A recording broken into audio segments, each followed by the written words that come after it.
ces matchs de Ligue des Champions, ils vont me tuer. Entre le but de l'année de Ronaldo et la performance incroyable de Liverpool à Anfield d'il y a quelques jours, je pensais pas vraiment qu'on pouvait aller plus haut. Mais hier, la Roma a sorti un match héroïque, titanesque, un match de gladiateur.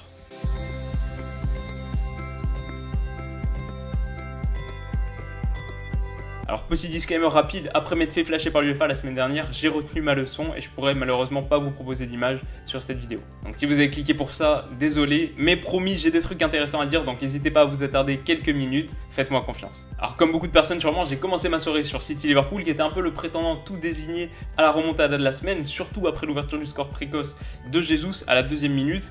Mais à l'heure de jeu, ça l'a un peu tué le suspense. Alors j'ai checké les scores et j'ai vu que la Roma venait d'obtenir le péno pour marquer le but du 2-0. J'ai switché sur Bein et le reste, vous connaissez l'histoire. Mais bon, une analyse en ayant vu un tiers de la rencontre, ça aurait pas été très honnête. Alors je me suis fait violence, je me suis fait la rediff pendant la nuit. Je sais pas si ça se voit d'ailleurs. Mais du coup, la bonne nouvelle, c'est que j'ai, comme d'habitude, 3 enseignements à vous proposer. Le premier, c'est que cette performance est totalement méritée, et c'est pas anecdotique de dire ça. D'abord, la Roma était supérieure tactiquement, elle a vraiment pris le bloc barcelonais à la gorge, en montant haut, en pressant haut sur le porteur de balle. Umtiti et Piqué ont eu un mal fou à la relance, et la ligne de 4, au milieu, pour les Catalans, a pas réussi à les soutenir suffisamment pour ressortir proprement et créer du danger. Au final, combien d'occasions créées par les partenaires de Messi? Très peu. La Roma a aussi été supérieure individuellement, parce que au-delà de l'aspect collectif, du pressing en bloc, ils ont été au-dessus dans les duels, beaucoup plus mordants, ils avaient envie, ils ont cru en eux, et ça c'est vu. Et ensuite je disais que cette performance était totalement méritée, c'est aussi parce qu'on n'a pas eu de coup de pouce arbitral. L'année dernière, la remontada fantastique du Barça contre le PSG, elle avait malheureusement fait beaucoup jaser dans la presse, il y avait eu plein de polémiques sur l'arbitrage, et je dis pas qu'elles étaient justifiées ou injustifiées, c'est pas le débat, mais je trouve ça super d'avoir eu un retournement de situation sur lequel on peut pas polémiquer, où le jeu a triomphé. Ok, deuxième enseignement, c'est que Valverde a tout raté. Alors personnellement, j'ai pas trouvé ses premiers pas au Barça horribles, il a un super effectif, mais peut-être pas le meilleur qui a connu les Catalans ces dernières années. Pourtant, il arrive à faire des choses incroyables, notamment en Liga où ils sont encore vaincus. Mais hier soir, son schéma en 4-4-2, pourquoi pas, mais niveau animation, c'était vraiment zéro, beaucoup trop statique, et ces changements sont intervenus trop tard aussi. Dembélé aurait pu apporter beaucoup plus, surtout qu'il y avait un besoin criant de vitesse. Donc ouais, pour moi, Valverde, c'est la grosse déception catalane d'hier soir.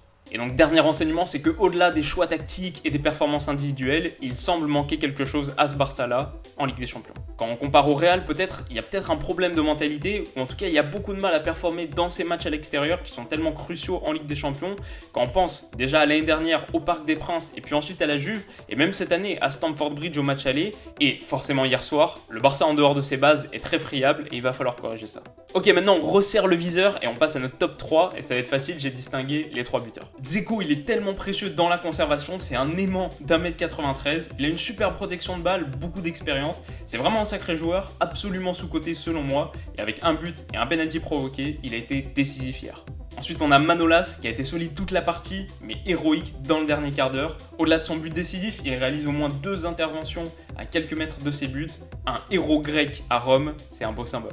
Et ensuite, on a Daniele De Rossi, le capitaine courage. Alors, il était blessé en début de match, mais je pense qu'il aurait joué avec un bras cassé. C'est un vrai leader d'homme. Il a beaucoup parlé avec Turpin, mais toujours pour calmer le jeu, pour préserver ses joueurs, notamment Fazio. Il m'a vraiment impressionné sur ce plan-là.